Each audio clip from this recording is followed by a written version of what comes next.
আসসালামু আলাইকুম। স্বাগত জানাচ্ছি আন্তর্জাতিক সংবাদে। সংবাদের শুরুতেই থাকছে সংবাদ শিরোনাম। জানিয়ে দিব হাতে থাকা সর্বশেষ আপডেট আন্তর্জাতিক সংবাদ। প্রথমেই সংবাদ শিরোনাম। উত্তরসূরি হিসেবে রাউহির নাম ঘোষণা করলেন ফিলিস্তিনি প্রেসিডেন্ট। এরপর জানিয়ে দিব নেতানিয়াহুর ফাঁসি কার্যকর করা ন্যায় বিচারের প্রথম ধাপ। এদিকে এশিয়ায় মার্কিন ক্ষেপণাস্ত্র মোতায়েন নিয়ে রাশিয়ার পাল্টা হুমকি। আরও জানিয়ে দিব গাজায় সংঘর্ষে আরও এক ইসরায়েলি সেনা নিহত। সর্বশেষ জানিয়ে দিব ইসরায়েল কি ইরানের সঙ্গে সর্বাত্মক যুদ্ধের ঝুঁকি নিতে প্রস্তুত। এতক্ষণ শুনছিলেন সংবাদ শিরোনাম, এবারে বিস্তারিত। তবে অনুরোধ থাকবে ভিডিওটিতে একটি লাইক করবেন এবং কমেন্ট করে জানিয়ে দিবেন কোন জেলা থেকে আপনি আমাদের এই ভিডিওটি দেখছেন। উত্তরসূরি হিসেবে রাউহির নাম ঘোষণা করলেন ফিলিস্তিনি প্রেসিডেন্ট। ফিলিস্তিনি কর্তৃপক্ষের প্রেসিডেন্ট মাহমুদ আব্বাস তার উত্তরসূরি হিসেবে রাউহি ফাত্তুহর নাম ঘোষণা করেছেন। আব্বাসের পর কে তার উত্তরসূরি হবেন তা নিয়ে কয়েক বছর ধরে জল্পনা চলার প্রেক্ষাপটে এই ঘোষণা দেয়া হলো।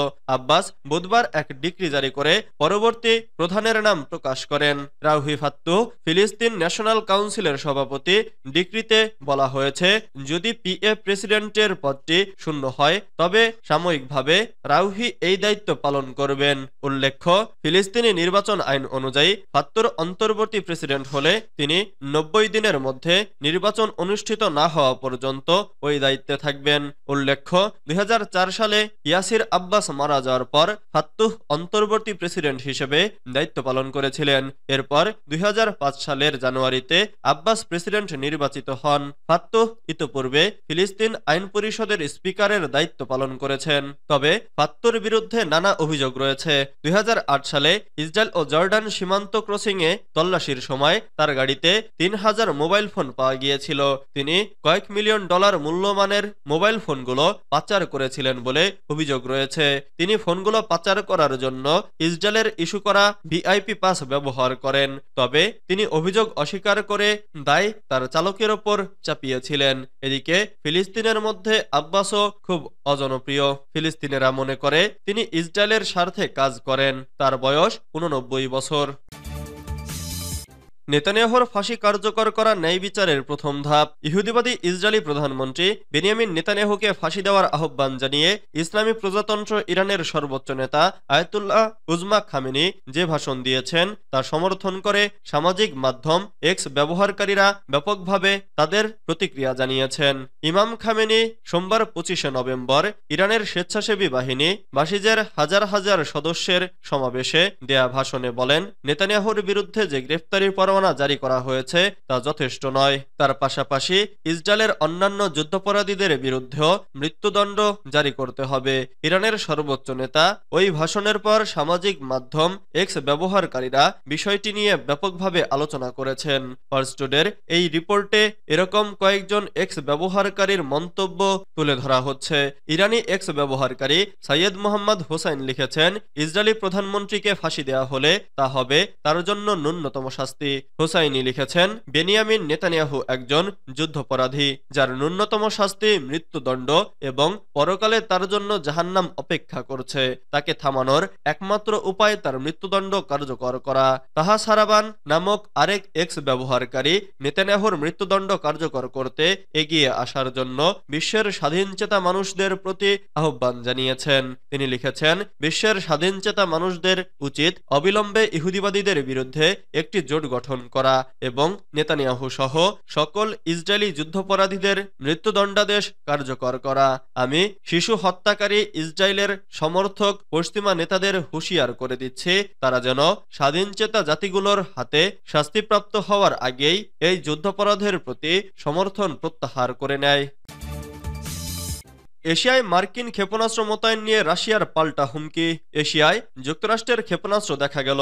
মাঝারি পাল্লার ও স্বল্প পাল্লার ক্ষেপণাস্ত্র মোতায়েন করতে পারে রাশিয়াও। সোমবার রাশিয়ার পররাষ্ট্রমন্ত্রী সের্গেই রিয়াবকভের বরাত দিয়ে স্থানীয় গণমাধ্যমের প্রতিবেদনে এ তথ্য জানানো হয়েছে। রাশিয়া এশিয়ায় মধ্যপাল্লার ও স্বল্প পাল্লার ক্ষেপণাস্ত্র মোতায়েনের কথা বিবেচনা করছে কিনা সাংবাদিকদের এমন প্রশ্নের জবাবে তিনি একথা বলেন। রিয়াকভ বলেন, বিশ্বের যে কোনো অঞ্চলে যুক্তরাষ্ট্র যুক্তরাষ্ট্রের সিস্টেমের উপস্থিতি আমাদের অন্তর্বর্তী পদক্ষেপ নির্ধারণ করবে। এর মধ্যে সামরিক প্রযুক্তিগত প্রতিক্রিয়া সংগঠিত করার বিষয়টিও থাকবে। তিনি আরও জানান, যুক্তরাষ্ট্রের যেসব ইউরোপীয় ঘাঁটিগুলোতে পারমাণবিক অস্ত্র মোতায়েন করা হয়েছে সেগুলো রাশিয়ার জন্য সম্ভাব্য লক্ষ্য হতে পারে।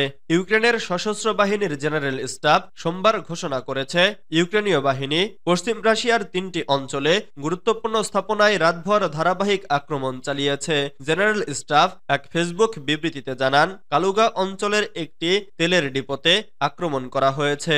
তিনি আরও জানান, ব্রায়ানস্ক ও কুরস্ক অঞ্চলের অন্যান্য লক্ষ্যবস্তুতে আক্রমণের ক্ষতির পরিমাণ এখানে খতিয়ে দেখা হচ্ছে। গাজায় সংঘর্ষে আরও এক ইসরায়েলি সেনা নিহত।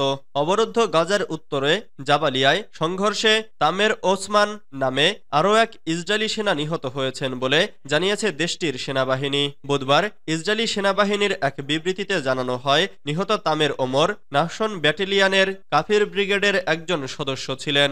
আনাদোলু এজেন্সি এ তথ্য নিশ্চিত করেছে। এদিকে তামের ওসমানের মৃত্যু নিয়ে গাজায় গত বছরের 7 অক্টোবর থেকে শুরু হওয়া অভিযানে ইসরায়েলি বাহিনীর সঙ্গে হামাসের সংঘর্ষে নিহত সেনা সংখ্যা বেড়ে 805 জনে দাঁড়িয়েছে। ইসরায়েলি বাহিনী গাজা উপত্যকায় তাদের গণহত্যামূলক আগ্রাসন চালিয়ে যাচ্ছে, যা গত বছরের 7 অক্টোবর হামাসের আক্রমণের পর শুরু হয়। সেই থেকে অব্যাহত ইসরায়েলি হামলায় গাজায় নিহতের সংখ্যা বেড়ে 40,250 ছাড়িয়েছে, যাদের মধ্যে বেশিরভাগই নারী ও শিশু। এছাড়া আহত হয়েছেন 104,800 জনের বেশি। তবে গাজার চিকিৎসকদের অনুমান, নিহত ফিলিস্তিনের সংখ্যা 1 লাখের বেশি। চিকিৎসা সাময়িকী ল্যান্সেট বলছে এ সংখ্যা 1,86,000 বা তার বেশি। ইসরায়েল কি ইরানের সঙ্গে সর্বাত্মক যুদ্ধের ঝুঁকি নিতে প্রস্তুত? বছরের পর বছর ধরে ইসরায়েল ও ইরান সরাসরি সংঘর্ষ এড়িয়ে গেছে।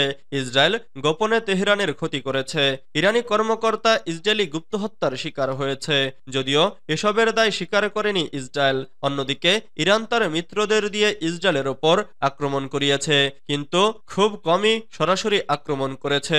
আর এখন উভয় দেশ সরাসরি দীর্ঘস্থায়ী ও অত্যন্ত ব্যয়বহুল সংঘাতে লিপ্ত হতে প্রস্তুত বলে মনে হচ্ছে। ইরানের ক্ষেপণাস্ত্র হামলার পর পাল্টা হামলার হুমকি দিয়েছে ইসরায়েল, আর এতে মধ্যপ্রাচ্য জুড়ে যুদ্ধ ছড়িয়ে পড়ার আশঙ্কা দেখা দিয়েছে। আসলেই কি ইরানের সঙ্গে সর্বাত্মক যুদ্ধের ঝুঁকি নিতে প্রস্তুত ইসরায়েল? এ নিয়ে মার্কিন সংবাদ মাধ্যম দ্য নিউ ইয়র্ক টাইমসের এক বিশেষ প্রতিবেদন প্রকাশিত হয়েছে।